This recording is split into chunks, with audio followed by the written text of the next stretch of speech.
I want to ask you, your favourite moments in town shirts. One thing that comes up for me is that you always scored against QPR. Don't know if Yeah, I what know. was I good. know. It's weird. I don't know why that was, but I seem to have a pretty good track record against QPR. I think I scored two at Loftus Road once, but yeah, it's strange. Best moments. It's really hard to pick out any one game or moment. I mean, there's certainly ones that still resonate. My last game for town, I mean, I knew I made the decision that I was going to retire at Christmas. I had an opportunity to move into broadcasting here in Canada.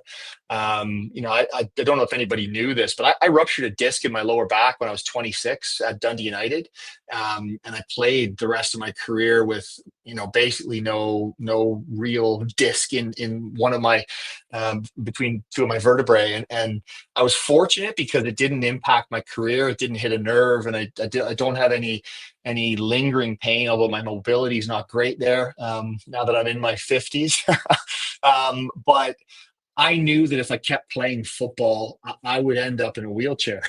And I'm thankful that I'm married to a nurse, but I didn't really want her to have to look after me for the rest of my life. So I kind of wanted to retire on my own terms. So I told Jim, and I didn't tell anybody else. I didn't want it to be a distraction. I didn't want the players to have anything hanging over their head. I just wanted us to try and have a good season and make the playoffs, and get promoted. So I'd made that decision at that stage, and the last game where I was able to just thank the fans and go around the pitch, that was something pretty special. And again, I think this is one of the reasons why former players love the club to the day they die, is because they actually look after their own people.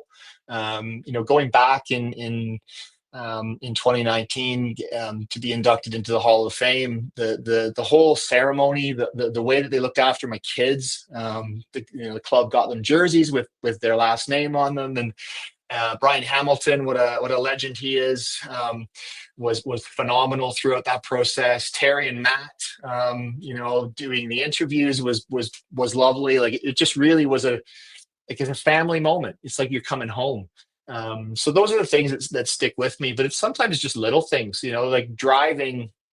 When I was back prior to Christmas, I had a bunch of calls that I had to take. And so I just got in the car. It was late at night and the kids were sleeping. And I got in the car. I just drove around town. And just the memories of driving out to Playford and going to the training ground, driving by the stadium at night when it's all lit up. Those are things that still stay with me. It's why the club really feels like home for me, because I've had so many good memories there. So it's difficult to pick out individual memories, but collectively, it's always going to be home.